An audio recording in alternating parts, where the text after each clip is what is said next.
Bueno, muy buenas tardes para todas y todas. Bienvenidos al quinto ciclo de conversatorios de la maestría en Ciencias Sociales. El día de hoy estamos con nuestro director de programa, Juan Manuel Castellanos Obregón, quien propuso este conversatorio llamado Guiones biográficos insuturados resistentes. Entonces vamos a darle la bienvenida al profe. Bienvenido, profe. Bien, buenas tardes. Me va a llevar la pantalla. Eh, Preparé esto un poco recogiendo materiales viejos y nuevos. Hay un poco de mezcla, decía ahora Luis, que por andar pensando la carrera, preocupado por la coyuntura, pero voy a empezar por esto, que lo escuché esta mañana en el Instagram y me conmovió bastante. Comandante de primera línea, fluido, con perdigo, el costado izquierdo, perdón, derecho, con me ha limitado y ya tengo hemorragia. Así mismo veo con un perdigo en la pierna izquierda. Son las 10:25 de la noche y 35 de la noche me encuentro tirado. Me gustó ahora estoy porque ya no pude avanzar más. Lo único que me ofrecieron primera línea, tercera y cuarta línea fue primeros auxilios, de sacarme de la décima. Y el grupo de SMAT nos acorraló en el parque con Trismur porque querían legalizar captura a todos los que pertenecemos a la primera línea. Estoy esperando a un cargo azul que me envió uno de los panitas para que me pueda dirigir.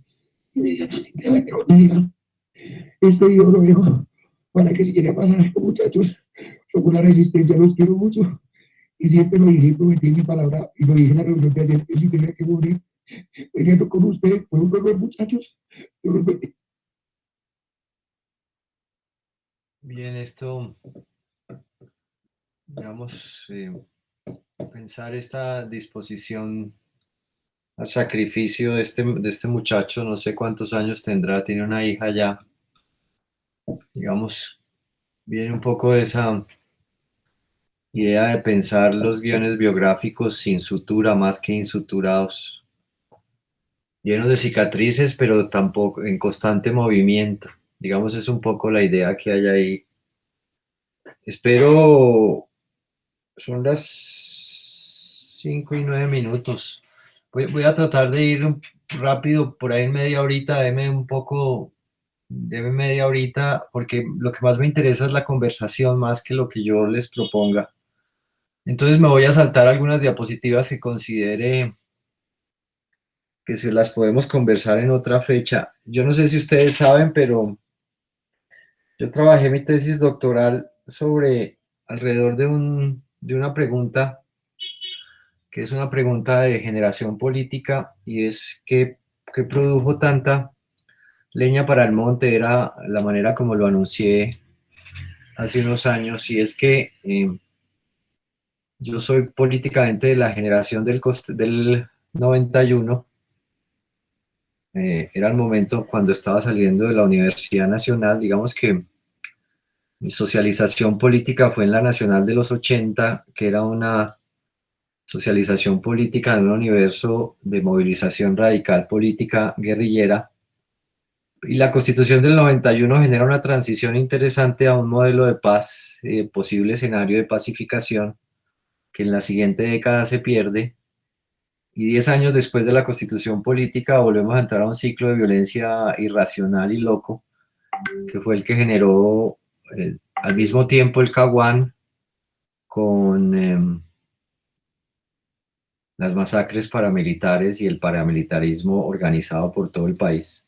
Ahí ya lo vivía como profesional en el Urabá y en distintas zonas del país donde trabajé. Y entonces, digamos, lo que me preocupa, digamos, en esa misma lógica, es pensar la coyuntura en el mediano plazo, saliéndose un poco de ella. Digamos que yo aprendí a pensar, o por lo menos me siento, hablábamos en estos días en alguna parte que ciertas formaciones disciplinares tienen dificultad con la coyuntura. Una de ellas es la antropología que yo aprendí, porque se acostumbró a pensar cosas quietas, cosas que ya habían pasado, que de alguna manera estaban estables. Entonces pensar la coyuntura es compleja. Entonces Digamos, en este universo de miles de imágenes, reportajes, de esta coyuntura tan compleja, a veces hay que tomar un poquito de distancia. Yo no quiero tomar distancia hacia el pasado, sino quiero tomar distancia es hacia el futuro y es pensar qué pasa después del paro. Digamos, no quiero hacer una lectura estratégica del paro en términos de movimiento y de quien está jugando al paro, sino de quien está mirando una ola un poquito más grande en términos de mayor temporalidad. No sé si será una década, 15 años. Las temporalidades nuestras son temporalidades cortas. Para nosotros 10 años a veces es una larga década, entonces no sé cuál será la temporalidad, pero... Entonces miren, la situación parte de algo que ya conocimos, esto lo escribí, lo voy a leer, dice: gran parte del movimiento social del paro mayo de 2021 es como si fuera una noticia de ayer, la escribí un poco como noticia de ayer, dentro de unos años.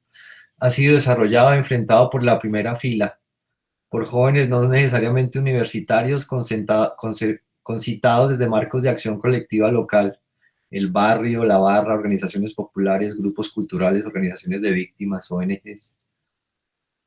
Ahora les voy a mostrar de dónde saqué esta idea de una declaración de la Unión de Resistencia en Cali, en la que 25 organizaciones se refieren a sí mismos, casi todos con los nombres de sus barrios.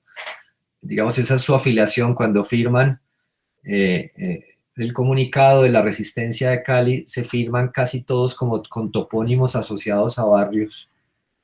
Pero ese movimiento, este movimiento, que es un movimiento aparentemente barrial, si uno se queda con las firmas, no es el mismo movimiento popular de los años 70 y de los 80, en el que hubo un gran movimiento popular parecido, pero era el movimiento por la calle, el alcantarillado, el transporte público, el puesto de salud, era por los servicios, por el acceso a los servicios mínimos en las barriadas marginales de Bogotá y de Medellín y de las grandes ciudades. Digamos, yo no he sentido ese contenido popular, aunque se anuncia como un movimiento popular. Habría que tratar de entender qué es lo popular en este movimiento. Dice: construido desde aquellas voces de quienes resistieron y las que resisten por una vida digna y los derechos del pueblo. Entonces, digamos, vuelve y se concita, aparece una cosa interesante que es la idea de vida digna, y otra vez la noción de pueblo, que tantas veces articulado con distintos propósitos en los distintos populismos latinoamericanos. Implica la articulación de una ciudadanía que se resista al statu quo imperante y a lo que para ellos y ellas implica muerte, pobreza, inseguridad vital, pocas oportunidades, pero y sobre todo sumisión económica y política. La vía biográfica de estudiar y trabajar, y ahí es donde me quedo con la idea de Sin Sutura, que es los guiones biográficos simples del capitalismo tardío, de que naces, estudias, trabajas, tienes casa, eso era más claro en los 80, casa, beca y carro, y al final de la vida tienes hijos, y ese modelo entró en crisis hace 20, 30 años. A nosotros llegamos tardíos a ese modelo, pero a mí lo que más me preocupa es que no tenemos modelo alternativo. Y puede que después del paro lo que hagamos sea repetir las mismas fórmulas que están en crisis. Entonces, más empleo juvenil, formalización del empleo juvenil, ampliación de cobertura en los mismos modelos de ciclos de formación técnica y tecnológica para que el desarrollo industrial se pueda realizar con mano de obra barata. Entonces, digamos, ahí es donde me preocupa un poco el asunto de que tenemos que articular la creatividad, porque ese modelo está en crisis, y yo siento que este es así no se explicite, ahí es donde está el problema, que no tenemos una oportunidad de realización biográfica y de realización digna, no en términos de colectivos, sino también en términos subjetivos, con el modelo de reproducción social que tenemos, en el cual la universidad, por ejemplo, con su modelo de formación profesional, o la educación terciaria o la educación, pues están metidos, y esa es como la apuesta principal, porque son las fórmulas, las únicas fórmulas que tenemos, que reconocemos, y nos toca inventarnos otras, y el problema es que no es tan fácil cuando uno le echa cabeza al asunto dónde están las otras fórmulas. Entonces, digamos, las cifras de cobertura de educación media y de educación así lo exponen.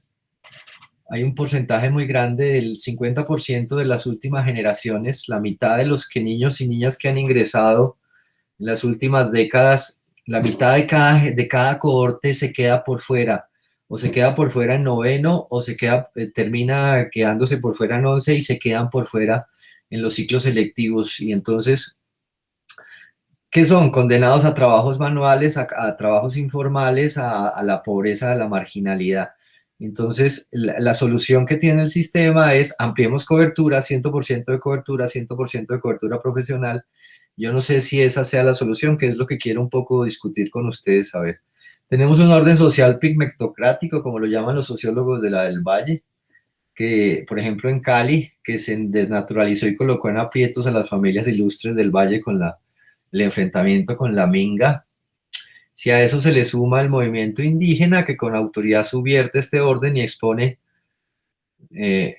al exponer las armas y las camionetas de la gente de bien, la autoprotección, que los salvajes pasaron la muralla y se están asustados porque el orden social está temblando.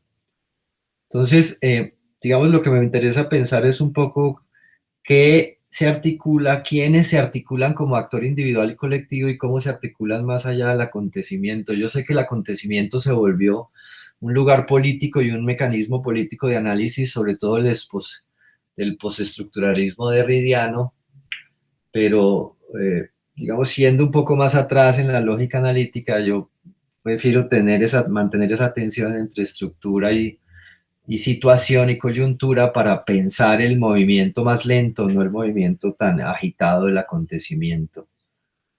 Esa es la declaración de la gente de la resistencia y este es el pliego. Tenemos dos pliegos. Alguna gente, yo ya he escuchado, está diciendo que la mesa no lo representa y a mí ahí es donde más me preocupa porque parecería como un paro infinito, porque si no hay quien lo represente, entonces no hay con quién negociar, pero tampoco es claro qué es lo que hay que negociar y cómo se articulan esas demandas en demandas puntuales a corto plazo y demandas y acciones políticas a largo plazo, ¿sí? Entonces rechazamos el abuso de la represión, esa es una demanda concreta pero corta, los intentos de dividir el movimiento y se conforma una mesa, pero cuando la instalaron, la mesa se cayó un poco por la misma tensión de los agentes que hacían parte de la negociación.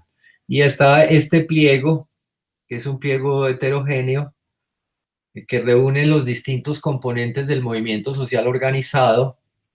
Entonces, el retiro de la ley de salud, la vacunación masiva, la renta básica, la defensa de la producción nacional, el subsidio a las MIPYMES, la matrícula cero, no la discriminación de género, no la privatización, el detener las erradicaciones, en fin, ahí hay un movimiento de los múltiples actores y a esto se le suman fletes y tarifas mínimas en transporte terrestre y el pliego tiene muchísimas más detalles pequeñitos del conjunto heterogéneo de este movimiento social complejo que está aquí.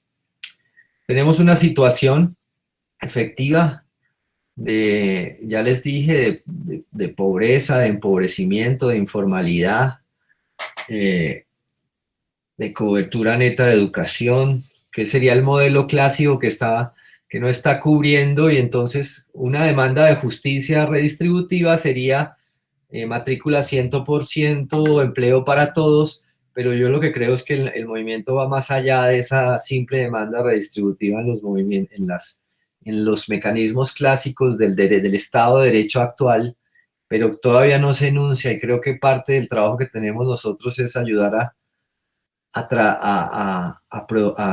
articular no como agentes políticos, sino de alguna manera a traducir ese conjunto de demandas múltiples y atomizadas que hay por todas partes. Al mismo tiempo aparece, sobre todo con lo de la mancha blanca, por ejemplo, este es un pedazo de una respuesta de la gente de bien de Cali, que se llama La Mancha Blanca. Dice: hago parte de un grupo liderado por alguien muy especial en mi corazón, y tienen este manifiesto: somos la Mancha Blanca, somos la sociedad civil que se organiza y crece como espuma, somos miembros de empleados, independientes, empresarios, estudiantes, maestros, médicos, ingenieros, comerciantes, personas que respetamos el Estado de Derecho, que creemos en las instituciones, que somos conscientes de los problemas que afronta nuestro país, pero no compartimos los métodos de protesta con los que los organizadores del paro quieren llevar al caos y la destrucción. Digamos, esta respuesta ya la conocemos, es el otro pedazo de la otra Colombia que a veces se cuantifica, que es difícil de cuantificar. Yo calculo que es el 35, el 40% del voto efectivo en las urnas, pero que logra hacer coaliciones para mantenerse en la arena política como dominante, que es un poco la crisis de la coalición que en este momento nos gobierna. Eso genera una tensión con este grupo que está en coalición de gobierno, que digamos, yo encuentro en las demandas del movimiento distintas pretensiones. Una lucha antidesigualdad, que la llamaríamos anticlasista, por ejemplo en Cali, antirracista con la emergencia de la tumbada de los estatuas de las que hablaba Luis y de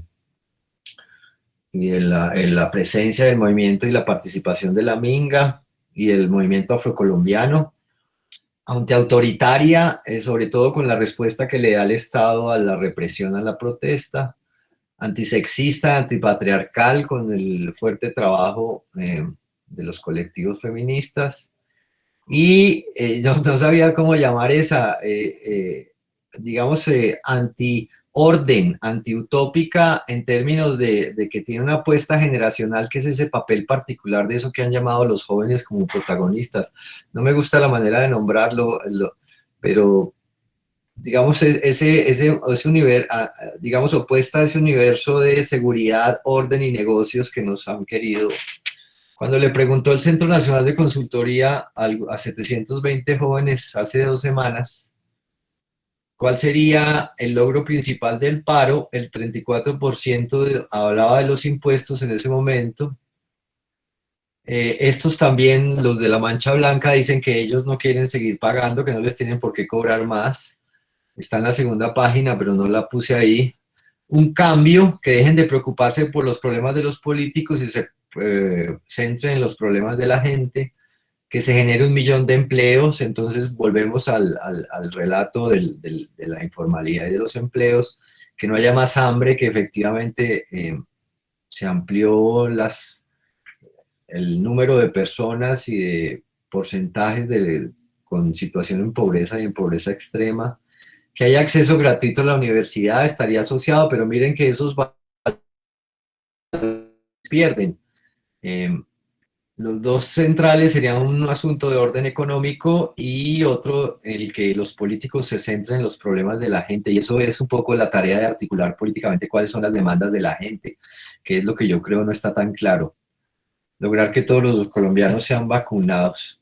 Entonces, miren, ¿de dónde viene la idea de guión biográfico?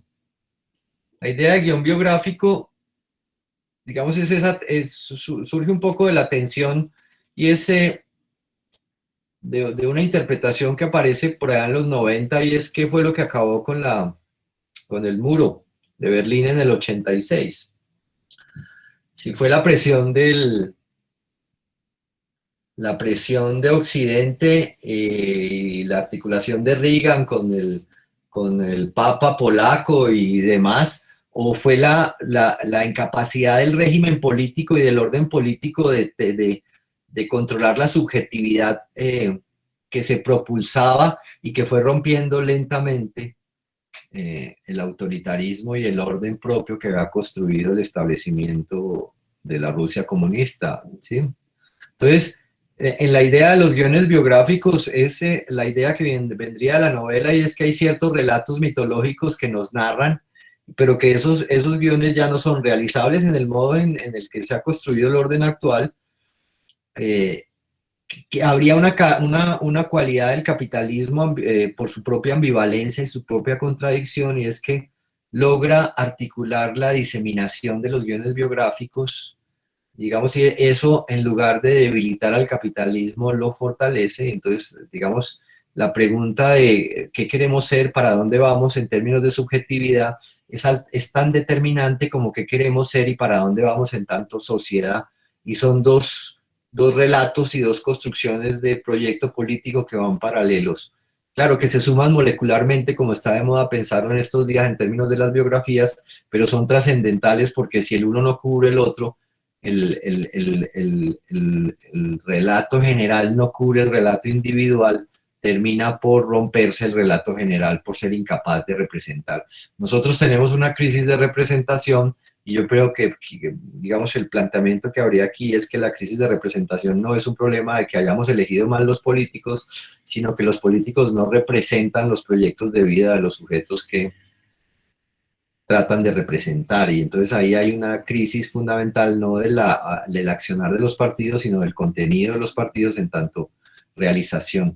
Entonces parte del problema que creo yo está radicalizado hoy en las barras es que en los puntos de cierre y en las confrontaciones nocturnas con la policía es que estamos enfrentándonos a una generación que ya se volvió suficientemente grande en términos de que su transición, su inserción a la vida adulta y su inserción su transición efectiva al orden establecido y productivo no fue realizada, luego no sabemos qué hacer con ese excedente de población, y ese excedente de población ya no se deja tratar como un margen, sino se volvió un agente político que se está articulando lentamente. Entonces, digamos, yo me voy a referir a la política como cualidad de las relaciones, pero no... y sobre todo quiero pensar aquí un poco desde Laclau y Chantal Mouffe, la tensión entre agonía y antagonismo, porque digamos, lo que se ve y sale en los medios es la agonía del sacrificio mortal o de la disposición de este muchacho de primera línea y de su orgullo de decir, como les dije anoche en la reunión, si muero por ustedes, yo soy de la resistencia. Eso me acuerda de un relato cinematográfico que había de la invasión de unos extraterrestres a los Estados Unidos y entonces se arma la resistencia, o de la resistencia de la Segunda Guerra Mundial, porque son, digamos, esos relatos de movilización agonista se retroalimentan históricamente entre sí. Entonces, digamos, me voy a quedar más bien por aquí, porque es donde quiero pensar el salto entre la disposición al sacrificio mortal, a esta capacidad de darse, de enfrentarse y de morir orgullosamente por un enfrentamiento con la autoridad represiva que representa el ESMAD, y el salto a lo que plantean, al pasar de la lógica del adversario, que es la lógica de la violencia, que en la que hemos estado hace mucho tiempo, en la que la agonía es el protagonista de la acción política, a pensar la lógica del oponente, en el que el otro no es un enemigo, sino es un adversario, perdón, me equivoqué antes. Pasar de la lógica del enemigo a pasar a la lógica del adversario, en el cual tenemos un juego político en el que sé que tengo que vigilar constantemente porque puedo ganar y perder, pero al perder el juego no se acaba al perder, en cambio en la agonía, al perder, se acaba porque muero o porque desaparece el otro. Entonces, digamos, ahí es el problema de la tragedia que habría en la agonía política asociada a la violencia como mecanismo de relación político y como mecanismo de acción. Entonces, digamos,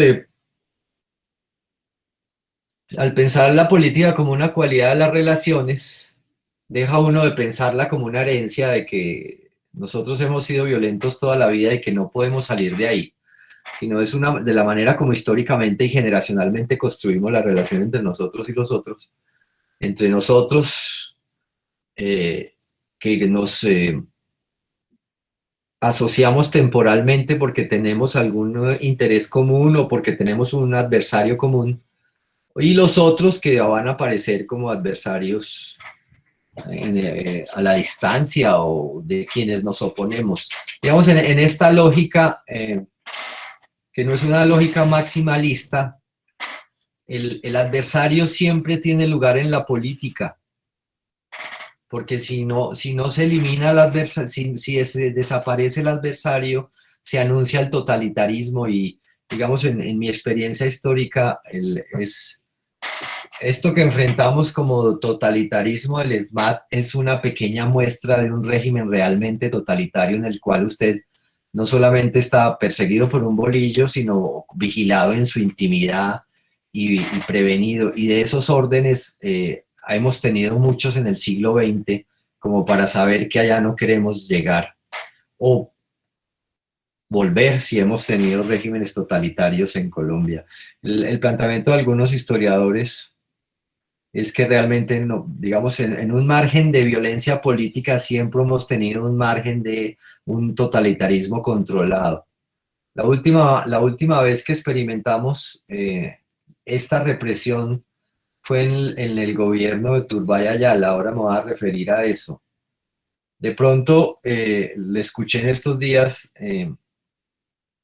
creo que fue en la conversación con Luis, que puede que se lo hayamos vivido en los 90 y en los 2000, sobre todo en el área rural con el totalitarismo y la represión que ejercían los grupos armados irregulares en términos de soberanos locales, con el terror paramilitar y el control guerrillero. Digamos, los que hemos vivido en la ciudad, eso nos parece como una, digamos, por eso mi referencia a Turbay Ayala, pero puede que hayamos vivido un régimen totalitario irregular en gran parte del campo que se está reavivando en muchas zonas en estos días. La semana pasada se metió un comando paramilitar gaitanista y les prohibió a los miembros de la vereda, que eran 50 que estaban pelear entre sí. Eso es un régimen de autoridad, de autoritarismo que es bien complejo porque se mete en la intimidad. Entonces, miren, digamos, para pensar un poco esa relación entre violencia, jóvenes y política, voy a quedarme un poco en esa idea de la producción de subjetividades agonísticas dispuestas al sacrificio.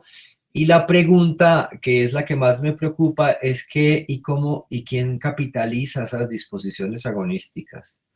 Porque ahí es donde yo creo que hay un gran peligro, y es que ese sacrificio heroico de estos muchachos le pase un poco lo del poema de Vallejo, de tantos vigores dispersos, sin poder, dice Vallejo, sin poder y no querer, sin querer y no poder amarte. Es decir, no se logran articular. Tengo una idea fija en la cabeza como solución, pero lo quiero discutir con ustedes, y es que, pero es de mi posición no radical en este asunto, que yo creo que el paro es un medio para democratizar la sociedad, para transformar y construir un proyecto político que se negocia en las urnas dentro de un año, pero pues eso puede ser una posición tibia para mucha gente. Hay gente mucho más radical que piensa que es ahora todo o nada. Y es de la experiencia del sur de la salida de las dictaduras. Lo que hizo la gente, sobre todo en Argentina, para salir de la dictadura, fue relacionarse fuertemente con el movimiento social y con las barriadas, construir un movimiento y lazos sociales y capital social fuerte organizado por debajo, y convertir eso en los términos de la teoría bordiana de conversión económica, de conversión de capitales, luego en capital electoral. Ahí nosotros tenemos una gran dificultad porque tenemos una altísima sospecha del mecanismo electoral, y no tenemos un partido o un conjunto de partidos o organizaciones que se unifiquen. Tenemos una gran atomización partidística que le juega a que coaliciones con poco control, como la del Centro Democrático y del Partido Conservador, mantengan el dominio frente a la ruptura que hay en el movimiento social. Digamos, ahí hay una dificultad. Por eso un poco la sospecha de si es necesaria tanta radicalidad, porque en últimas hay que tener un poco más de paciencia. Entonces, voy a saltarme un poco esto. El modelo, el mecanismo con el que estoy pensando es esta tensión entre estructuras de constricción que piensan, por ejemplo, la condición de la situación social hoy de los agentes sociales y políticos, pero también su propia racionalidad y su contingencia, su propia acción, y cómo esas relaciones de prácticas entre política y violencia en una tensión entre agonismos y antagonismos diverso, amplio, no es claro, no es una oposición izquierda-derecha, no es una oposición jóvenes-viejos, es una oposición pueblo, sector dominante, antiuribista, digamos, se nombra de distintas maneras el oponente. Duque aparece como representante máximo de eso, pero que produce identidades políticas temporales, identificaciones políticas más en una lógica de diferencias y semejanzas que en el caso nuestro, y esa es un poco la preocupación, las identificaciones están más por la lógica del tercero excluido, y es la lógica de que el enemigo de mi enemigo es mi amigo. Entonces, digamos, ahí yo siento que hay un trabajo más fuerte en términos de articulación de proyectos políticos de más largo calado, para que la lógica de la identificación no sea la oposición común a alguien, sino la articulación en un proyecto político más extenso. Hay otras interpretaciones, que esto es una salida sentimental, por eso emocional, que esta generación es una generación más de sentimientos que de razones. La relación en política entre razón y sentimientos es una relación íntima, fuerte, que a veces es difícil de tensionar, pero cuando se usa y yo le quito la razón al sujeto político y lo vuelvo solo sentimental, lo que estoy haciendo es volverlo irracional. Entonces, digamos, yo mantengo cierta sospecha de, sin quitarle la importancia al sentimiento, por ejemplo, en esa encuesta que hizo el Centro Nacional Consultoría, que preguntó por los sentimientos y las expectativas, los jóvenes encuestados dijeron que el sentimiento que más le falta al país es respeto. Eso es un elemento interesante, porque hay una demanda de reconocimiento y de distribución, empatía, solidaridad, compasión, pero miren estos tres elementos que pueden estar asociados a un razonamiento moral político muy interesante en términos de proyecto. ¿Cuál sería el principal logro del paro? Dicen ellos ya esto lo leí. ¿En qué momento, cuál es el sentimiento que predomina en usted frente al país? Dice la incertidumbre, la frustración, el miedo, la rabia y la esperanza. Y entonces aparece ahí una cosa de los elementos que articulan la situación con los valores o los sentimientos, que son muy importantes en términos de la movilización política, porque articulan la capacidad del sacrificio, del darse, del donarse, del suspender temporalmente ciertos intereses por encontrar un lugar común. Y aquí hay un elemento delicadísimo, y es el pesimismo frente a lo económico.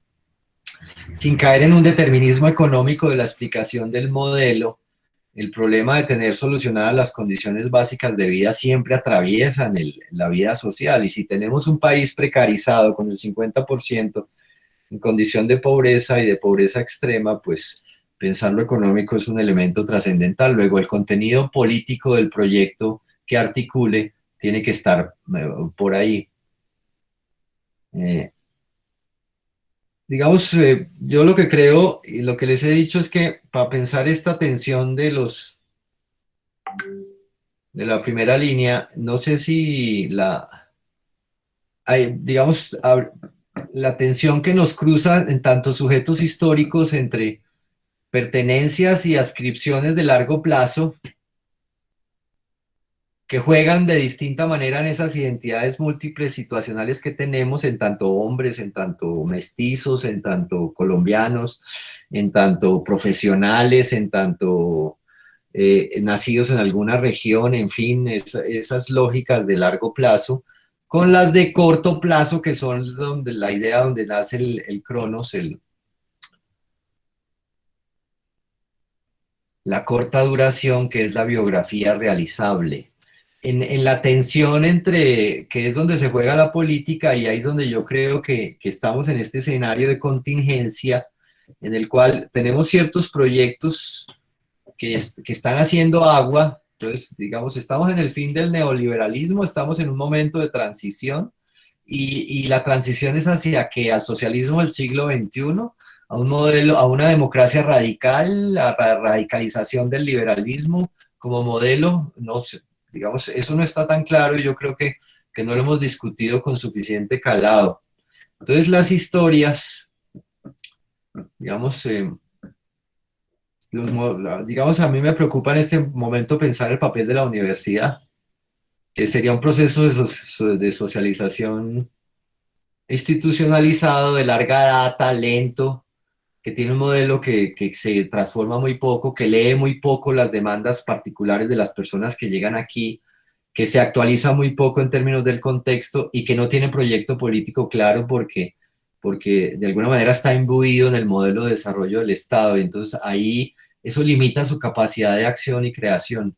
Entonces, digamos, yo lo que creo es que tenemos que pensar como modelo las condiciones históricas del modo de reproducción de esta generación, porque nosotros tenemos responsabilidad frente a la operación.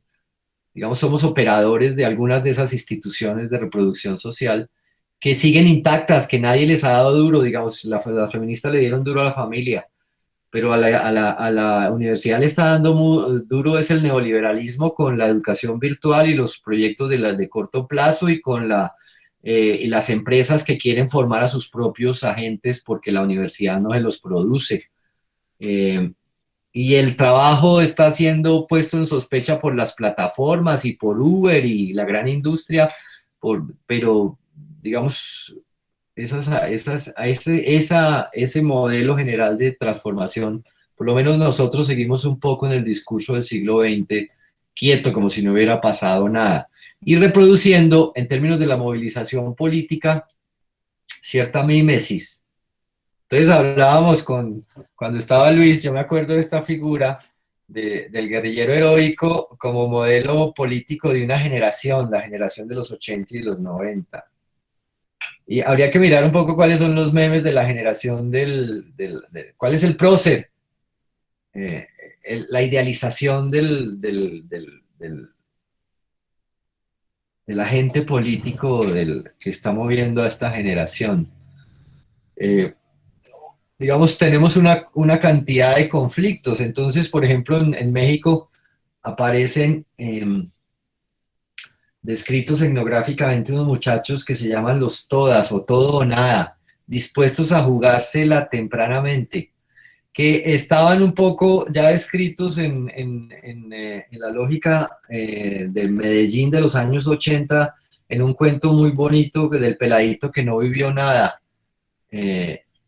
De esos muchachos dispuestos a jugárselas tempranamente, a morir antes de los 23, porque no había mucho que esperar, no era una vida larga y productiva, sino había que vivir es una vida intensa y fuerte. Entonces hay guiones distintos, los que no les cabe ni el estudio ni el trabajo como opción. Por ejemplo, que hay una gran cantidad de hombres y de mujeres en distinta situación catalogados en esa, pero hay otros que se creen el cuento, que son la lógica del éxito, del yo me creo, del tú eres culpable, tú eres el resultado de ti mismo, crea, seas disciplinado, estudia, que es la lógica del mito del self-made, de hecho a sí mismo, que viene un poco de la lógica del entrepreneur, del empresario de sí mismo, del que se hace a fuerza y, en fin, profesionales, barristas, informales, no sé qué otras maneras de nombrar los guiones biográficos existan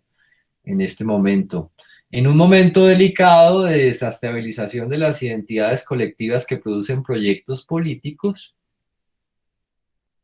entonces desestabilizamos la clase, desestabilizamos el Estado, la etnicidad, aparecen como emergencias históricas situacionales y un poco instrumentales en los discursos políticos. Desestabilizamos Occidente y Oriente y Sur y reconstruimos el asunto como localizadores de posición de adscripción política, de empatía, de distinción. Y entonces, pero no hemos reconstruido el modelo de entidades colectivas temporales que logren, digamos, articular proyectos de corto plazo. Ahí hay dos tensiones digamos, hay algunos radicales que dicen que no es necesario volver a un discurso común que unifique temporalmente. Por ejemplo, Zizek y Derrida y los postestructuralistas radicales, los de la teoría molecular, desde la revolución permanente, de la revolución micro, del movimiento constante, cuyo argumento habría que mirar si esa revolución permanente se puede desarrollar por fuera del Estado liberal que les da derecho a ese movimiento temporal. Entonces, digamos, ahí hay un problema de negación al final del argumento, porque de todas maneras se necesitan unas condiciones mínimas que permitan la realización de esa movilización constante. ¿Cuáles esas condiciones mínimas de esa realización constante?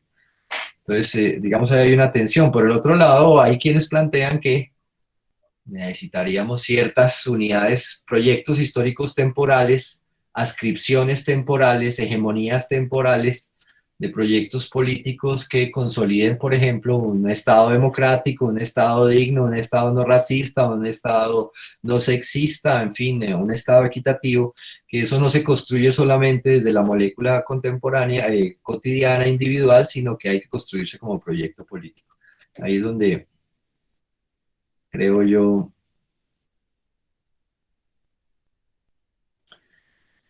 estoy un poco citando a Hall para pensar un poco eso de las identidades políticas, pero quiero quedarme aquí en este elemento final para pensar la relación entre el sujeto y la estructura, no pensarlos juntos, porque, digamos, es un gran movimiento histórico de un ciclo, pero en un ciclo que va, digamos, un barco que va transitando por una tormenta, o por alguna movilidad, o sí, por una situación temporal de movimiento, pero va dotado va lleno de personas específicas que hacen parte de ese movimiento. Entonces hay que pensar la barca y los que van en el barco, no hay solo que pensar el barco o pensar la barca, sino cómo pensar juntos en esa relación de tensión entre estructura y agencia, entre condiciones históricas, transformaciones de mediano plazo y capacidad de creación, articulación, resistencia y crítica y política de los sujetos. Entonces, digamos, aparece, por ejemplo, en el planteamiento más radical de Hall la idea de los yo's múltiples, de los yo's antagónicos, que creo es parte de la dificultad que tenemos, y es el dejar de pensar la identidad como algo homogéneo internamente, y es que nos corren internamente distintos proyectos políticos que en su propia incoherencia subjetiva a veces son difíciles de articular a otros, de sumar a otros, ¿sí? Con distintas apelaciones al pasado, a la memoria, al conflicto, al territorio, a la violencia, a la seguridad, a los negocios, distintas maneras de apelar a lo común que ya no están cumpliendo, que no están siendo efectivas en términos de la articulación de propósitos. Entonces, lo que creo yo, lo que estamos abiertos un poco a una suerte de movimiento perpetuo, en la que ahí es donde yo quiero que conversemos un poco. En este momento tendríamos una cierta radicalidad por la acción, pero no es tan clara la radicalidad por el contenido. Entonces, estamos un poco poniendo en sospecha las condiciones históricas de esta generación, aprovechando ciertos contextos de una generación que tiene más formación política, que generó un espacio que se quitó el problema de la lucha contra el terrorismo, que nos mantuvo quietos y asustados durante 20 años, porque toda movilización era convertida tempranamente en guerra subversiva. Ese es el mensaje que no le ha llegado al ESMAD, esa es la transformación que no ha tenido la política, que esta no es sociedad de guerra subversiva, pero siguen teniendo un enemigo interior, solicitando y pensando que hay un peligro detrás de la acción política radical y no una posibilidad de construir una sociedad más abierta. Entonces, digamos, el asunto que quiero pensar, que es el asunto sin sutura, es cómo construir una cicatrización temporal en políticos sin encerrar al sujeto en su creatividad. Digamos, ahí es donde creo yo, tenemos que construir un orden político que articule creativamente la diferencia. Y el problema que tenemos es que el liberalismo y el neoliberalismo son altamente eficientes en eso. Digamos, desarrollaba una máquina productiva altamente eficiente para articular la subjetividad sin necesidad del Estado. Pero habría que mirar si necesitamos temporalmente el Estado para defendernos de las acumulaciones históricas de las multinacionales y de los otros estados que también tienen proyectos autoritarios en el nivel internacional. Entonces, yo por lo menos pienso que necesitamos Estado, un tipo particular de Estado. Hay otros más radicales, un poco anarquistas, que piensan que no. Entonces, espérenme, yo miro la hora, ya voy a parar aquí. Entonces, yo lo que creo es que tenemos que pensar un poco esta movilización radical, que podíamos pensarla en términos de una primavera. Ya tuvimos la primavera árabe, yo lo coloqué aquí en este mapa. Venimos de la contracultura de los años 60, el movimiento hippie, la liberación sexual, la minifalda y la marihuana, que fue un gran movimiento contracultural. No sé cuándo finalizó, yo lo puse ahí como hasta el 76. Luego a nivel internacional tuvimos una generación hasta anticomercio internacional, antiglobalización. Luego tuvimos una generación de indignados, una generación de ambientalistas a nivel internacional y ahora los movimientos Black Lives Matter. En Colombia tuvimos, para ir en el corto plazo, solo desde los años 70, paro de estudiantes de los 70, que fue muy fuerte. Luego tuvimos un paro cívico entre el 70 y el 84, toda la movilización popular por los barrios populares. Luego, finales de los 80, tuvimos séptima papeleta. Luego reduje 90 y comienzos del 2000 a movimientos asociados a guerra, paz, conflicto, memoria. Luego se activó nuevamente la universidad y tuvimos la MANE, incluyendo el movimiento actual, como un ciclo largo de protesta y de reivindicaciones universitarias. Y yo no sé si estaríamos abriendo un momento autoritario, pero que sigue la pregunta de en qué momento estamos.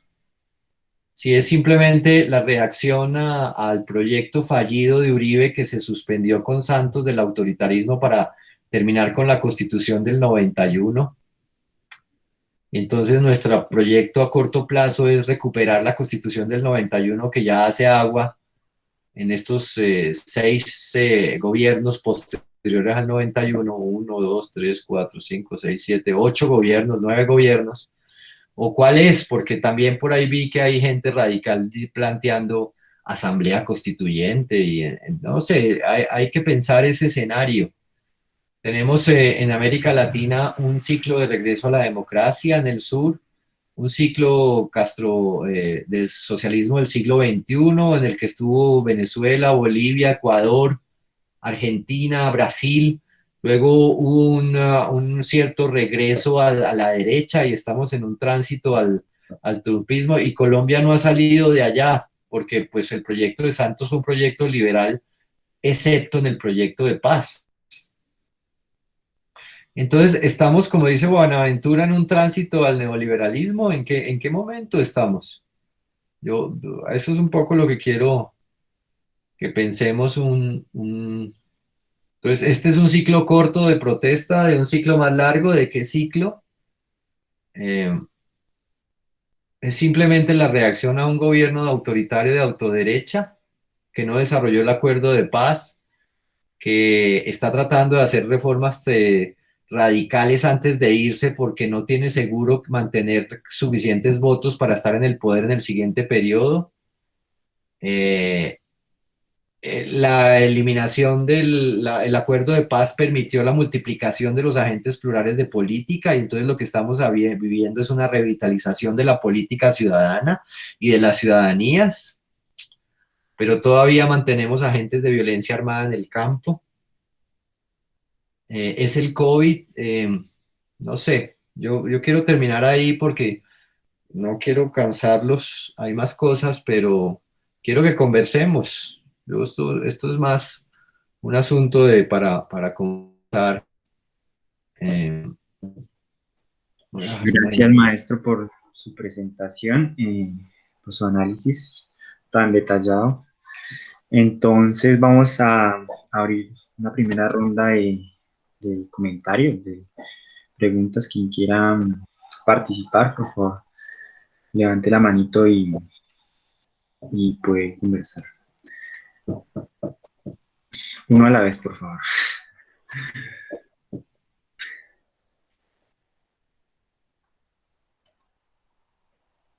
¿Nadie se anima? Profe Luis. Bueno, yo estoy acá con mala luz. No, muchas gracias al profesor Juan Manuel por la presentación. Creo que está planteando unas preguntas que son urgentes y son urgentes, digamos, también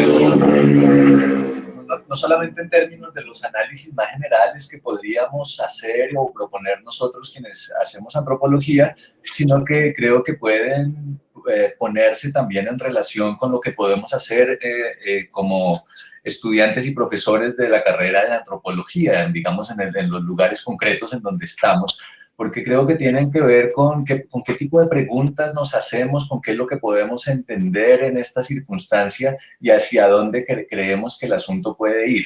Entonces, por supuesto, yo no tengo respuestas particulares, quiero referirme a dos asuntos que me llamaron mucho la atención. Uno, digamos, es un poco más exótico y el otro digamos que el otro sí tiene más que ver con lo que ha dicho el profesor Juan Manuel. Y lo primero es que sí me parece urgente pensar esto de la primera línea, digamos que hay, buscar a la gente de la primera línea, si es posible hacer entrevistas, yo no sé de qué manera, pero sí hacer una indagación al respecto, porque se ha puesto, digamos, incluso en términos simbólicos, que a mí no me gustan tanto, pero soy bueno para eso. Es súper interesante. Yo no sé si vieron lo del Capitán Colombia, ahora que resultó amenazado, pero es que es una figura que los dos, el Capitán Colombia y el Pato, dos figuras que congregan a la gente, es impresionante y es muy emocionante además verlos. Y los memes que han hecho son magníficos. Entonces, por un lado, creo que creo que una cosa que sí podemos hacer, porque hay suficiente material además sembrado por todos lados para proponer análisis en términos de las protestas y de estas formas de protestas, esa cosa de la mancha blanca también, horrible. Es decir, ¿qué es lo que contiene toda esa cosa? Creo que en términos simbólicos se puede ir a muchos lados. Dicho eso, yo no sabría bien, digamos, en qué es en lo que estamos, pero digamos, en qué es en lo que estamos en términos yo no parece que fuese un movimiento de izquierda, sobre todo, parece más una cosa muy anárquica, digamos que un poco de florecimientos de muchos rayes, y a mí lo que me impresiona mucho en todo lo que he escuchado y que también mostraba el profesor Juan Manuel, es la certeza de que esta gente no tiene absolutamente nada que perder. Y eso es muy, muy impresionante, porque esta gente que no tiene nada que perder no son solamente y no son exclusivamente los estudiantes de las universidades que no encuentran sentido en lo que están haciendo en las universidades, sino montones de gente de todo tipo. Entonces también están dispuestos a todo. Entonces eso nos puede llevar a muchos lados en términos de análisis, pero también yo creo que sirve para pensar mucho en lo que hacemos en las maestrías, lo que hacemos en los pregrados, lo que estamos haciendo, no solamente los profesores, sino los estudiantes. Es decir, no solamente qué es urgente investigar, sino también cómo investigar, porque aquí yo siento que hay mucho raye con la desigualdad, y la desigualdad la gente la gente no necesita estudiar estas disciplinas para ver la desigualdad. Y creo que en tantas manifestaciones lo que surge constantemente es la certeza que tiene la gente en dónde está la desigualdad. Y creo que dos cosas, al mismo tiempo indagar sobre la desigualdad y en nuestro caso hacer clases en contra de la desigualdad, creo que puede ser un camino. O sea, no sabría ya en términos más gruesos en qué tipo de ciclo estamos. Más que una primavera, es como un gran derrumbamiento de todo, de un poco de cosas. Es al mismo tiempo muy preocupante, pero también uno puede ver mucha esperanza en cosas, en algunas de estas manifestaciones, no en todas. Ya. Gracias, Luis. No sé quién más quiera plantear algo. Yo al profe Juan le envié por WhatsApp uno de los memes de la resistencia. No sé si de pronto puede compartirlo. Mientras el profe lo busca, le vamos a dar la palabra al profe David. Bienvenido, profe David. Hola.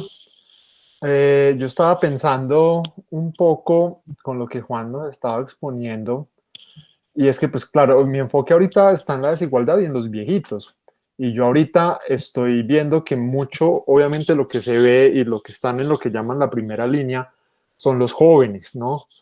Y estaba tratando de entender un poco, o no sé si es una pregunta para varios de acá que son mayores que yo, si es que estamos cambiando un poco el sentido generacional de lo que nos proyecta a futuro, porque estaba buscando en internet hace un momento, mientras que Juan estaba también exponiendo, porque me puso a pensar, obviamente detrás de todo esto hay un cúmulo, hay una historia, hay pues muchas cosas que ya lo hemos analizado, pero estaba pensando, ¿será que empezó a aumentar, aumenta en los últimos años? Por ejemplo, estaba pensando en los últimos 20 años, el desempleo, aumenta el desempleo juvenil, ¿qué es lo que está pasando generacionalmente un poco en esos casos? Y no pude encontrar un dato que me mostrara que ha aumentado algo pues, en los macrodatos que implique que estamos peor que antes.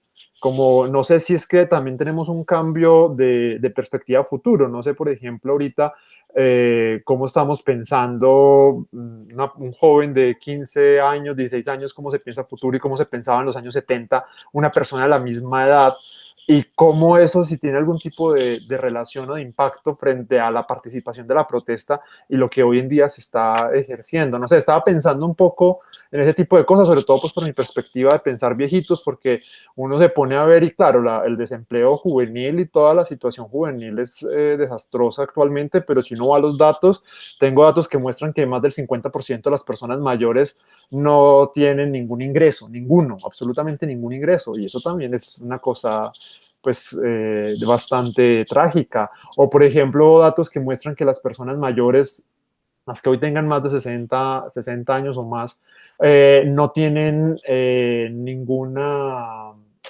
¿cómo se llama esto? Ningún soporte, siguen buscando empleo, y los empleos que consiguen tienen que ser informales, pero además mal remunerados. Y normalmente soportan, estoy pensando en justicias intergeneracionales, soportan normalmente generaciones que serían sus hijos, los nietos, para poder que ellos tengan lo que normalmente está dentro de nuestra perspectiva colombiana de mejor futuro que lo que yo tuve. Entonces, no sé, ahí estaba pensando un poco generacionalmente lo que nos estaba mostrando Juan, porque hoy en día estoy pensando que los que están saliendo a las marchas son más o menos 2000 en adelante o 1995 en adelante. ¿Y qué pasa con las otras generaciones en ese momento? ¿Será qué es lo que cambia aquí generacionalmente? Estaba como en borrador para hablar un poco, para entrar en la conversación. Yo tengo por allá una diapositiva pensando en Barrington Moore. Barrington Moore es un historiador que analiza la comuna del 28, luego la comuna del 71 y la Revolución Rusa. Y articula un concepto que puede servir, que es la noción de sentimiento de injusticia. Yo no creo, David, que, digamos, sí temporalmente se redujo la pobreza en los primeros 3 gobiernos de la década del 2000. empezamos la década del 2000 con tasas de pobreza del 48 y las redujimos en 12 años al 48 y esos 12 años los perdimos en el gobierno, en este gobierno pre-COVID y COVID. Entonces, digamos, puede que las cifras de hoy no sean tan dramáticas, son parecidas. Por ejemplo, en los años 80 en la antropología se volvió común la antropología de la informalidad, Julián Arturo en La Nacional. Y la informalidad era un fenómeno que atravesaba Latinoamérica. Bogotá y la séptima, el 60% de la población económicamente activa era informal, en el Perú era el 70 y el 80, pero eso no era injusto. Entonces, el concepto de Barrington Moore son los sentimientos de injusticia. Yo lo que creo es que, para pensar un concepto, es que esa generación de allá no consideraba una afrenta a eso. Esta sí lo considera y lo construyó como una afrenta política y como un sentimiento que justifica la movilización radical. Sería una hipótesis por trabajar. Yo quiero, antes de darle la palabra al profe Luis nuevamente, decirle a David que yo creo que sí hemos empeorado bastante. Yo que día me encontré con una línea del tiempo de más o menos como desde los 70, no tengo la imagen aquí, pero mostraba año por año y gobierno por gobierno cuánto se ha reducido el salario mínimo. Y ha sido drástico de pasar del aumento del salario mínimo, de pasar en los 70, en los 80, el aumento del 70%, del 20%, del 15%, ahorita el 3%, y que Duque venga a decir que es el aumento más alto históricamente. Eso es mentira, es mentira. Antes todo lo contrario, se han ido reduciendo. Y casualmente se redujo más en el gobierno de Uribe. Entonces, eso, yo creo que sí hemos empeorado definitivamente con las condiciones laborales, con el aumento del salario mínimo y con muchos otros factores. Entonces, vamos a darle la palabra al profe. Ese era mi aporte. Ahora, es muy poquito, es cortico lo que quiero decir, son dos cosas pequeñitas. Una es que bueno, ustedes son los que saben de eso, pero una cosa que yo he tenido presente es que el método o el procedimiento o la cosa de cómo miden desempleo cambió tanto que si uno tenía empleo dos días o 3 días a la semana y era un empleo, una bobada, que si yo salía a vender escobas por la calle, ya era empleado. Entonces, digamos que eso puede ser bastante mentiroso, pero ustedes son los que saben más de eso. Lo otro es que cuando estaba hablando Juan Manuel de allá de las resistencias, y yo creo que se refería a una cosa que se llamaba Ve la batalla final, Sí. Era buenísima, además, era re buena. Esa vaina estuvo de moda 70s y 80s, pero eran los 80s en donde todavía las resistencias eran una cosa, digamos, bien romántica.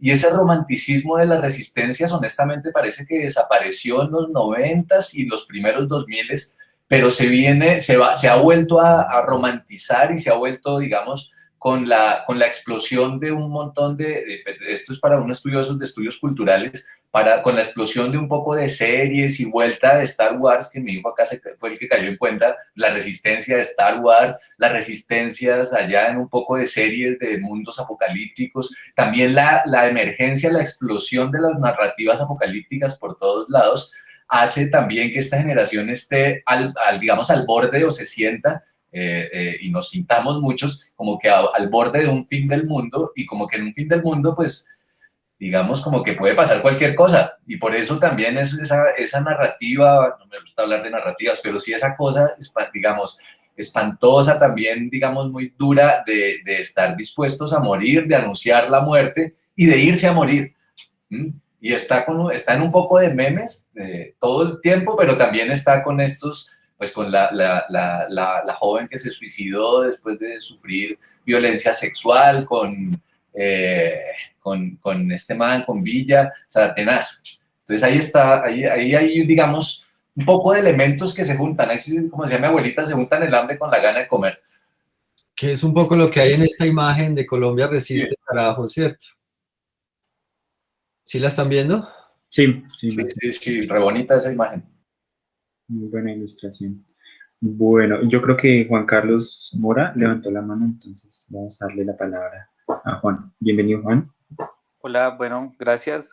También pues gracias al profe por la exposición. La verdad pues me puso a pensar y a reflexionar mucho. Yo digamos que he tratado de estar saliendo todas estas jornadas que hay movilizaciones y que hay tropeles. Me interesa mucho el momento del tropel. Trato de estar ahí, aunque no, pues a veces me da susto y soy como la décima línea, pero pues trato como de estar ahí analizando lo que pasa. Lo de la primera línea me parece interesantísimo.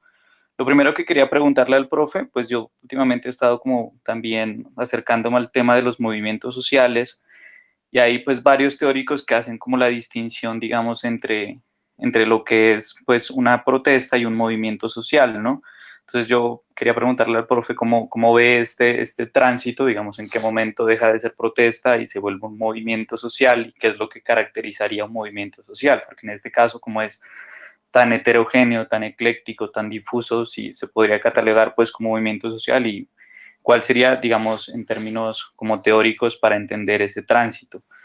Creo que también aquí es importante pues resaltar que este movimiento que ahora ha explotado de manera tan fuerte me parece que es como el movimiento inconcluso del 21N del 2019 que se paró abruptamente por la pandemia y que venía, digamos, con mucha fuerza, ¿no? Que venía también todos los días tratando de hacer movimientos, tratando de hacer bloqueos. Y claro, viene la pandemia, todo el mundo pues a resguardarse y luego después del COVID pues explota más debido pues a las profundas desigualdades que se radicalizan, ¿no? Otra pregunta que tenía para el profe, que estaba mirando esta línea de tiempo que me pareció pues muy potente, es como históricamente cuándo terminan las movilizaciones, digamos, teniendo en cuenta estos ejemplos que nos dio y como que cuál es la demanda al fin y al cabo, ¿no? Porque aquí como que ya se cayó la reforma tributaria, de pronto ya se está cayendo la reforma a la salud.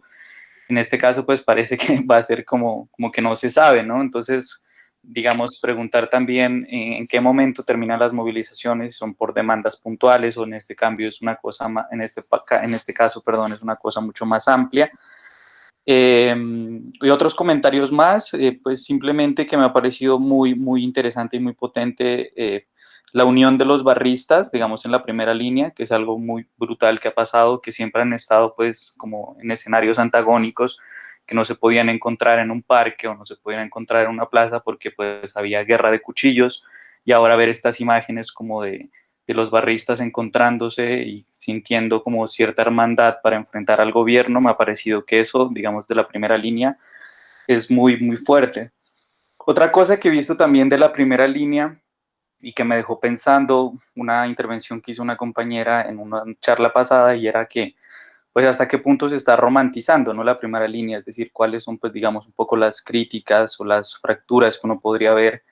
Y yo creo que analizando, por ejemplo, anteayer, que hubo un tropel acá muy fuerte, y también como en línea de lo que dice el profesor Luis Alberto, yo creo que hay ahí como una lógica del juego también, del juego de la guerra, de los que son sobre todo más pelados, yo los veo a ellos como en ese juego, digamos, dramático, en el que se están enfrentando a la policía, ellos asumen este rol de héroes, pero también entran a interactuar otro montón de elementos, por ejemplo, el tema de las drogas y el alcohol, que es muy brutal.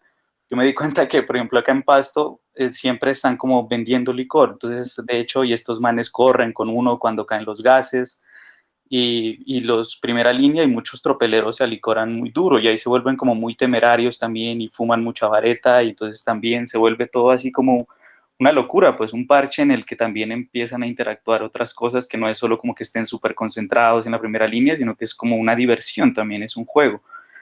Y eso, profe, quería simplemente poner como esos puntos ahí para que los discutamos. Casi nada. Yo, pienso que la protesta es un momento de la constitución de un movimiento que si se logra constituir en tanto actor colectivo y una articulación de demandas temporales comunes, se convierte en movimiento. Es decir, por ejemplo, lo de lo de la muerte, lo de ¿fue noviembre o fue enero en Bogotá con la muerte, con el asesinato del abogado por los policías? Octubre, algo así, octubre, noviembre. Digamos, esa fue una suerte de insurrección popular antiautoritaria, pero no, uno podría pensarlo, entonces terminó como protesta o este es la segunda escena de eso que empezó ahí. Depende de cómo vea uno el proceso, entonces no lo sabremos hasta dentro de unos años. En tanto hayan desaparecido estas demandas, estos repertorios de acción y este conjunto de actores articulados. Lo que creo, el movimiento de alguna manera va haciendo que se pierdan las pluralidades al interior de una cierta homogeneidad temporal como demanda colectiva. Este momento es un momento de constitución o de reconstitución plural de un movimiento que estaba, y yo pienso que está representado por la mesa de negociación, liderado por el sindicato, liderado por los trabajadores, liderado por los estudiantes, y esos otros actores todavía no emergen como actor colectivo que se articule a ellos. Entonces sigue subrogado a las representaciones tradicionales de la oposición capital-trabajo y a la oposición de los estudiantes, que es una oposición generacional, ¿cierto? Pero clásica. Entonces, habría que mirarlo. Yo creo que esto lo podríamos mirar dentro de unos años para saber si esto es simplemente una irrupción temporal, una protesta que se apagó rápidamente o se constituyó en el mediano plazo en un movimiento transformador con un conjunto de demandas. Ahí van un poco mis preguntas. Yo apuntaría hacia eso, de que no sea simplemente un fuego temporal de esos como cuando uno hace fogata y echa papel periódico y se quema rápidamente, o construye un material más largo ya no sé si es fusión, que se quema más lentamente, pero habrá una temporalidad necesaria. Yo, efectivamente, en el juego de la guerra es un juego y tiene esa agonía. La agonía es común, por ejemplo, al pugilismo, al fútbol. La agonía es propia, por ejemplo, de la gimnasia, del deporte. En el deporte también hay agonía y sacrificio. Entonces, y ahí hay una cualidad que es interesante, pero que los actores en disputa todavía se reaccionan, y es que sigue siendo una lucha agónica masculina. ¿Y qué es lo que están tratando por ejemplo, de la denuncia del acoso sexual? No es no solamente es por la persecución a las mujeres, sino porque se le niegue el carácter agónico de enfrentamiento físico a las mujeres. Entonces, porque todavía está el orden de que a las mujeres ni con el pétalo de una rosa, y ese es un orden patriarcal que las subsume en el orden a masculino agonístico. Y yo también estoy de acuerdo con usted que también a ratos tiene cara de happening, como de los hippies, como de los años, es decir, en la interacción violenta y agresiva no hay solo dolor, también hay disfrute, hay pulsión, hay erotismo. Digamos, en los trabajos que se hicieron con los desmovilizados menores, tratados como víctimas, había la relación con el fusil. Por ejemplo, en las fotos, en las fotos que nos mostró Nicolás, había una muy interesante en la semana pasada, de un combatiente africano feliz porque su bazooka había dado en el objetivo. Entonces, sí, claro, está necesariamente asociado a la pulsión y al deseo. Y yo creo que gran parte de una pulsión masculina, de un guerrerismo agónico que viene de la tradición griega, sobre todo, de Ajax y de una tradición mitológica ahí que nos cruza, entre tantas tradiciones mitológicas que nos cruzan.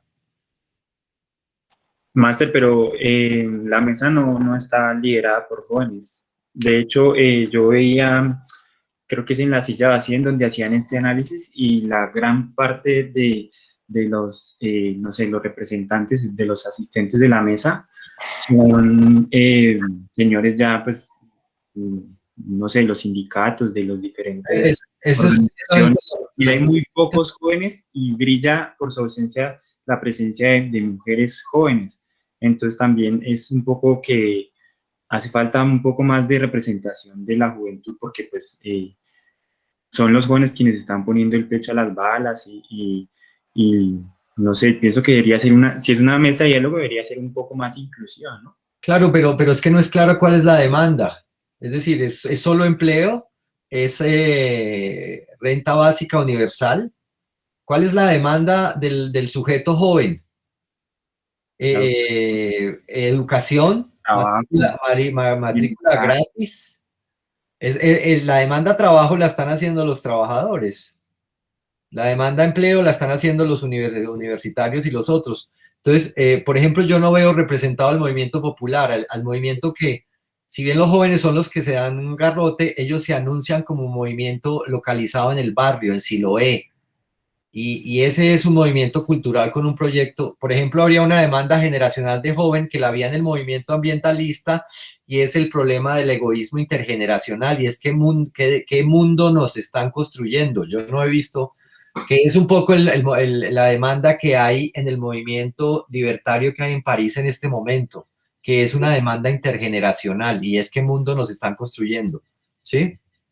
El problema, la articulación, por ejemplo, del movimiento libertario, que no es el movimiento actual que se está reuniendo en la Plaza de la Libertad, es un movimiento por la libertad, pero también por el derecho a un mundo que esta generación de adultos no está dejando por el modelo de desarrollo que construyó, ¿sí?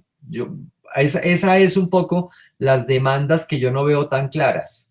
Veo más acción que demandas, ese es el asunto. Más protesta que movimiento. Una de las demandas pues es la educación gratuita cuando pues en la Constitución del 91 en el artículo 67 dice que pues la educación, acá lo tengo, dice, la educación será gratuita en las instituciones del Estado sin perjuicio del cobro de los derechos académicos a quien puedan ser sufragados. Y ahora viene Duque diciendo que ahora sí matrícula cero a estratos 1, 2, 3, a ver si se calman, pero ese no es el único problema. Las instituciones, las universidades, tenemos déficit eh, histórico, un déficit histórico que hay que solucionar y que no se soluciona con matrícula cero.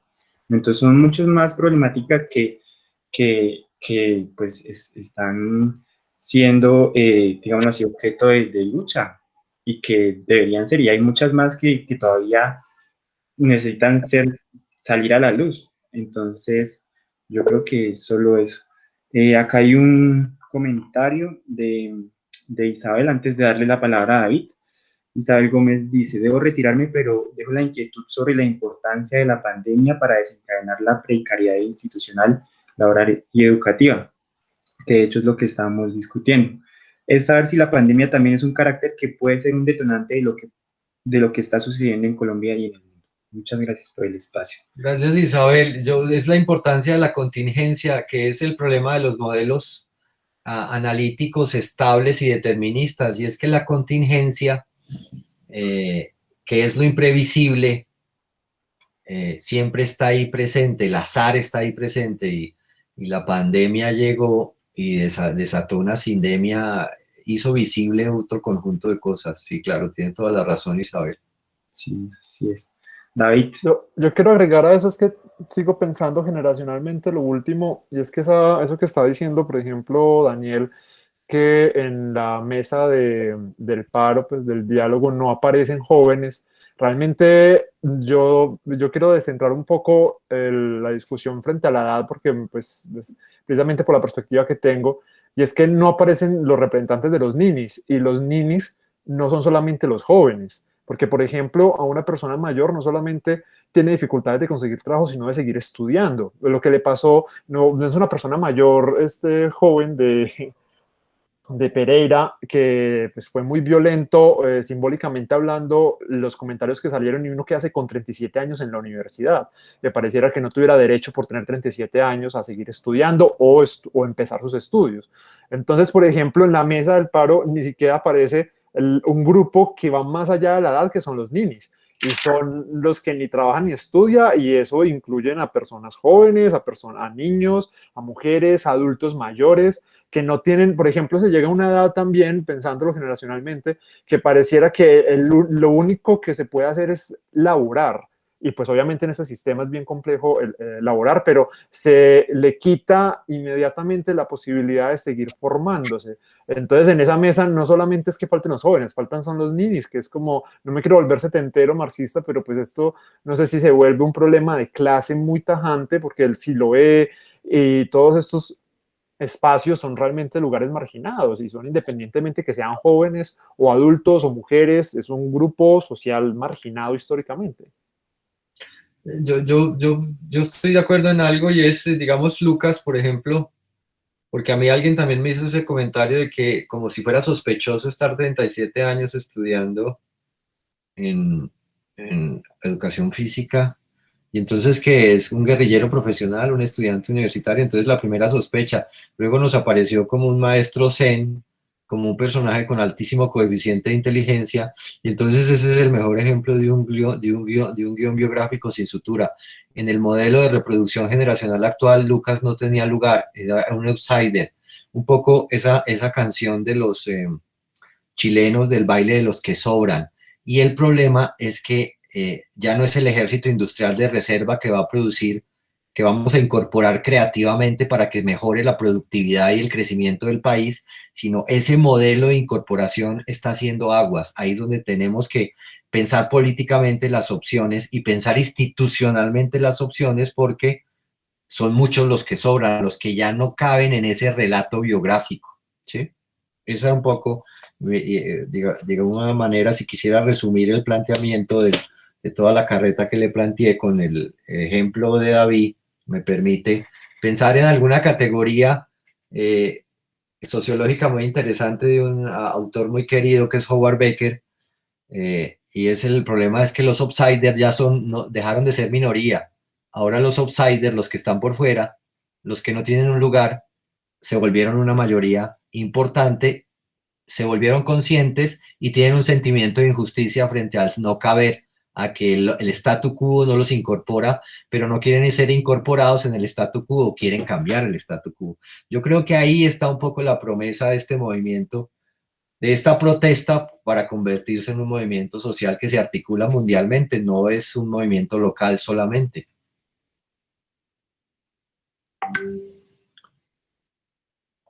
Bien, no sé qué más, si agotamos la conversa. Don David, don Daniel. No, pues aquí estoy viendo, no, nadie más ha levantado la mano. En Facebook Live tenemos dos personas que la están viendo, no hay ningún comentario. Mientras se animan a participar, a dar una réplica, yo quiero dar los anuncios parroquiales correspondientes para la siguiente semana. La siguiente semana tenemos también conversatorios. Vamos de pronto a empezar el martes con el profe Sergio Quintero, quien plantea el conversatorio Crisis Capitalista y Violencia Política. El miércoles vamos a tener el conversatorio con el profe Miguel. Miguel Rivera, también del departamento. El jueves tenemos conversatorio con Santiago Arboleado Campo, estudiante de la maestría, quien plantea el conversatorio El Sol en el Corazón, Emociones y Sentimientos en el Paro. Y el viernes tenemos el conversatorio con la antropóloga y fotógrafa Viviana Peretti, quien también ha estado pues muy activa haciendo el registro y la investigación del movimiento nacional, específicamente en Bogotá. Entonces, esos son los anuncios parroquiales, así rápidamente para la próxima semana. ¿Y la hora, Daniel?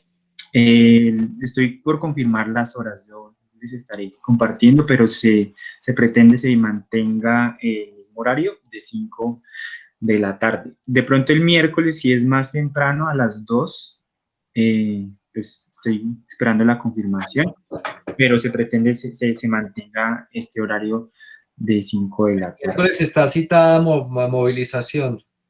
Ah, bueno, entonces sí, no. sí, de aquí en adelante todos los miércoles a las calles. Y el 28 también, ¿no? Porque se cumple un mes del paro. 28 es viernes. Hay que pensar esos horarios por si hay que pasarlos de día, porque... Sí, ahí sí está como difícil. Bueno, igual yo estoy a la espera de la confirmación de los de los ponentes. Yo también les estaré comunicando pues, por las redes sociales, el correo electrónico, el WhatsApp. Ahí les estaré compartiendo toda la información sobre los siguientes conversatorios. Entonces, no sé si alguien más quiera dar algún... Yo solamente pues quisiera como pensar qué vamos a hacer como institución educativa, porque estamos pues también en una situación crítica. Yo no sé si todo eso también es producto de para utilizar una palabra que no le gusta a Luis, una narrativa que no se cumple, y es esa lógica de estudiar y salir a trabajar, que pues, se supone que la educación superior nos promete mejores condiciones y pues estadísticamente hablando, una persona que tenga educación superior le va mejor en términos de sus ingresos que una persona que no lo tenga, en términos pues poblacionales, pero de todas formas no se cumple la promesa completa y eso se refleja un poco en la preocupación que tienen estudiantes. Estoy pensando en antropología, que la semana pasada hicieron un conversatorio preguntándose para qué carajo sirve la antropología, que es Pues un esta caso... semana. Fue esta semana. Fue un espacio, pues yo no pude estar, pero han tenido este grupo particularmente como las últimas 3, 4 cohortes, esa preocupación. Y pues yo sé que muchas veces la respuesta ha sido un poco romántica, pero pues se supone que el que ingresa a un sistema educativo superior tendría que generar una trayectoria laboral y tendría que articularse en ese sistema, que es un problema que ya unos no pueden ingresar por diferentes circunstancias y otros no lo ven como probabilidad para tener un mejor futuro. Pues no sé, estoy pensando generacionalmente hablando que tal vez también las narrativas de tener un mejor futuro a partir de la educación, especialmente la pública, se cumplió de una mejor manera hace 30, 40 años y que hoy en día estamos ante un panorama un poco más complejo, pues porque también es un problema localizado. Entonces estaba como pensando eso último, también pensando en la noción de disposiciones que trae Juan, y es que estamos en un escenario de construcción de subjetividades que tal vez no están funcionando en el mercado laboral o el mercado laboral no está funcionando de la mejor manera. No sé, hay un problema que tenemos grande en las instituciones como la Universidad de Caldas. Tenemos que sacar el espacio para discutirnos y pensarnos esas cosas. Mientras tanto, María José levantó la manito. Ajá. Sí, me salgo un poco del discurso que estaba teniendo ahorita David, pero bueno, no sé si lo preguntaron porque tuve que salir un momento de la conferencia, pero hablando como de esas otras biografías que están dentro del paro, no sé, Noel, si ha pensado también sobre esto nuevo que sale sobre las mamás en primera línea, que ha sido como también muy bello de mamás en primera línea y en primera línea de la vida, que también todavía se sigue relevando la labor de cuidado, que ha sido también muy importante, pero que de todas formas continúa siendo también usado el cuerpo, ¿no?, de las mujeres frente a la exposición que hay en la guerra. Eso por un lado. Y lo Como otro escudo. es... ¿Cómo, Juan? Como escudo. Exacto. O sea, el cuerpo, tanto para mujeres como para hombres en este caso, sigue siendo un escudo, pero del otro lado, como de la parte desde las madres o de las mujeres que salen ahí también, hay un sentido diferente como al cuidado de la vida de sus hijos, de los menores que están ahí, que obviamente también interpela mucho, porque con la ruta pues tenemos el lema, las mujeres no parimos hijos e hijas para la guerra, y en este momento es la guerra, pero también las mujeres no paremos hijos e hijas para que los siga matando, y que nuestro cuerpo sigue siendo ese escudo que está ahí sometido a las violencias. No importa si eres de las que te sale a movilizar, puedes ser víctima de violencia sexual, o también si eres policía, que el caso fue lo que pasó, que fue denunciado apenas en Cali. Sin importar, o sea, acá como que no lo veo de la institucionalidad, pues porque sabemos también los problemas que hay al ver a concebir la policía, pero pues sigue siendo nuestro cuerpo ese territorio de guerra y ese territorio donde atraviesa toda la protesta, porque no solamente es que las madres salgan a estar en primera línea, porque detrás hay una angustia gigante. Y lo es porque estos chicos salen, pero no sabemos si van a regresar, o no sabemos si van a ser otra cifra más de desaparecidos o desaparecidas. Creo que es otra de las biografías que todavía sigue ahí, que está muy presente, es muy nueva. Yo nunca había visto mamás en primera línea y en primera línea de la vida, que no necesariamente implica que se enfrenten como tal, como primera línea al SMAT, pero sí hay siempre una visión del respeto por la vida y los cuerpos de todas las personas. Sí, yo sí vi las imágenes y creo que coloqué una, pero todavía no logro entender qué hay ahí. Me parece muy interesante. Yo lo único que pensaría, María José, es como tener cierta cautela, porque puede que ellas al mismo tiempo de movilizarse radicalmente por la protección de la vida, estén relocalizando la posición de mujer, cuerpo, cuidado sagrado de la feminidad. Entonces, mantener como esa tensión de sospecha entre lo novedoso, lo articulador, lo resistente y lo revolucionario, pero también lo conservador y lo retardatario que puede haber en el mismo movimiento. Es para pensar la complejidad del movimiento, no solamente relevar algunas cualidades y esconder otras, ¿cierto?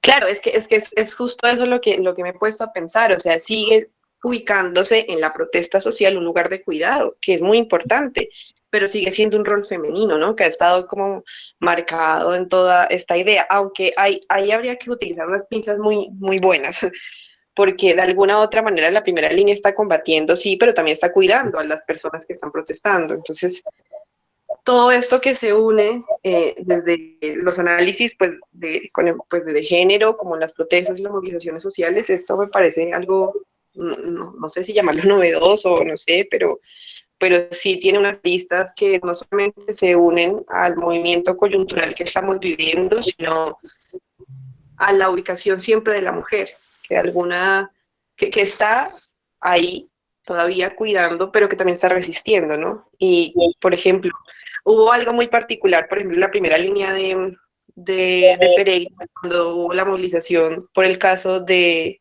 violencia sexual y suicidio de Valerie, no recuerdo bien su nombre, no, Alison, perdón. Sí, sí. Un flyer de la movilización y al final decía como hombres estaremos en primera línea cuidándolas, no sé qué, y fue como, bueno, muchas chicas manifestaron esto porque era como, no necesitamos que nos cuiden, no tiene que tener la aclaración. Entonces, bueno, fue toda una revuelta, ellos como que lo corrigieron y al final sale un flyer diciendo, ustedes nos han demostrado que son capaces de estar en la lucha, en la resistencia, les invitamos a que también hagan parte de la primera línea. Entonces, todas las mujeres salieron como en protesta y como no tenemos que mostrarte nada. Y claro, ese día hubo algunas chicas que salieron también, no directamente en la línea, pero sí como encapuchadas, y sus discursos eran diferentes, sus discursos no eran de buscar pelea directa contra el Estado, contra la policía, sino que fue, por ejemplo, hacer algunos rayes, no permitir que las personas pasen la alcaldía porque querían quemar la alcaldía, como hay otro posicionamiento de las mujeres ahí, si están en primera línea. Claro, hay otras que, por ejemplo, ayer lo explicaba Andrés, van de una a las iglesias, quizás la primera línea no piensa eso cuando están solo hombres. Como que siempre hay una institucionalidad que atraviesa, pero unas labores que han sido específicas, bueno, que han sido mayoritariamente las mujeres, que todavía se siguen ahí como quedando. Feminizadas. Yo tengo una circunstancia dubitativa, y es que en el movimiento de noviembre a mí la primera línea me caía muy mal.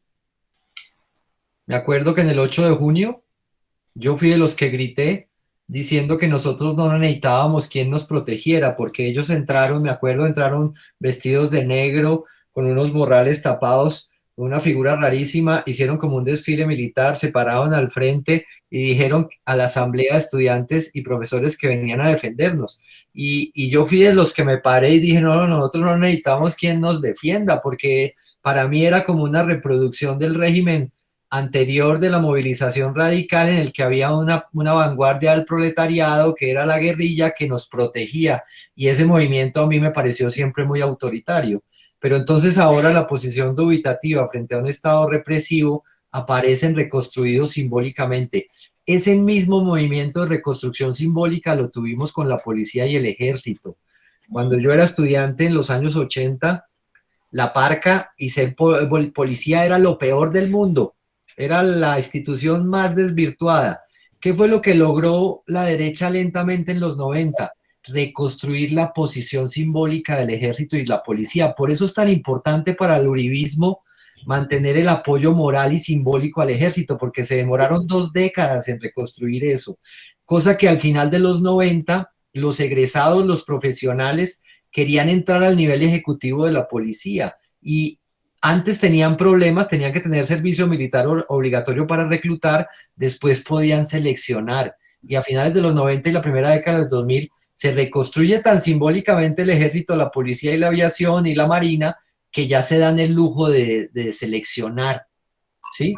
Y entonces, digamos, esos flujos y contrarreflujos del valor, esa es un poco la complejidad de leer la coyuntura en relación con duraciones un poco más largas, ¿cierto? Porque este valor temporal del marchante heroico no lo tenemos asegurado, tiene un valor temporal, pero seguramente lo despreciemos en un tiempo, en una lucha simbólica de largo plazo. Y que también han surgido, o sea, diferentes tipos de primera línea, ¿no? No solamente con las capuchotas o con la primera línea de mamás, sino también la primera línea de la chirimía en Popayán, ¿no? Que también está esa foto, no sé si la han visto, de Brutal.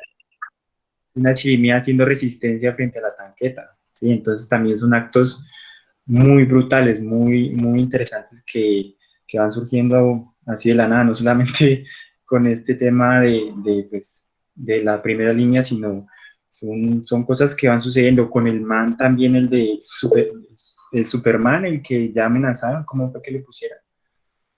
Bueno, con este man también, así van surgiendo cada día nuevas cosas y yo pienso que el movimiento va para largo y cada día va a salir. Vamos construyendo héroes. Gandhi fue un héroe de la no violencia y la mujer, el hombre de Tiananmen que paró los tanques fue un ejemplo de la resistencia y, digamos, se van moviendo los próceres que se convierten y seguramente de esta protesta vamos a tener íconos que van a perdurar cierto tiempo. Vamos a ver qué tanto perduran y qué cualidades tienen, ¿no? Claro. David.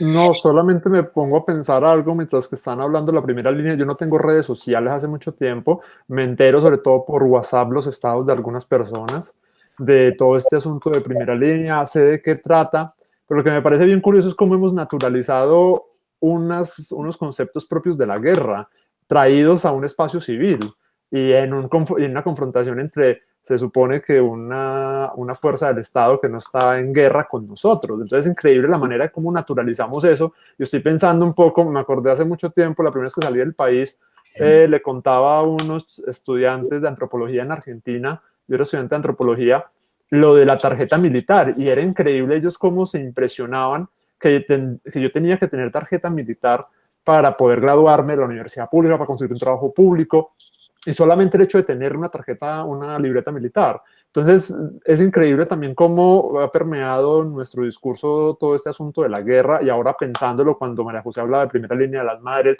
y constantemente pensaba en primera línea, es una manera increíble, simbólica, tan fuerte de que hemos naturalizado la guerra ahora en el espacio civil. Estaba reflexionando sobre eso. Sí, interesante. En el movimiento antiglobalización se llamaban bloques, el bloque negro, el bloque rosado, y el bloque negro era el que confrontaba. Bueno, muchas gracias. Yo creo que ya podemos... Sí, yo creo que ya podemos vernos en fin a nuestro congreso, pero todavía hay mucha tela por cortar. Nos invitamos nuevamente la próxima semana a este espacio que está abierto de ustedes para que por favor sigan asistiendo. La semana que viene también tenemos conversatorios muy, muy, muy interesantes. Vamos a ver si empezamos con el de crisis capitalista y violencia política, que también, digamos así, se anuda con el conversatorio de hoy. Y nada, muchas gracias a todos por asistir, por participar, por su tiempo. Y nada, nos estaremos viendo la próxima semana. Muchas gracias nuevamente a todos. Chao, feliz noche. Gracias, chao. Gracias. Pues. Chao, muchas gracias. Daniel, gracias. Chao. Gracias a ustedes. Bueno, don Daniel, ahí nos vemos. Juli, Ah, chao. Saludos a Tata. Espéreme 5, yo le digo una cosita.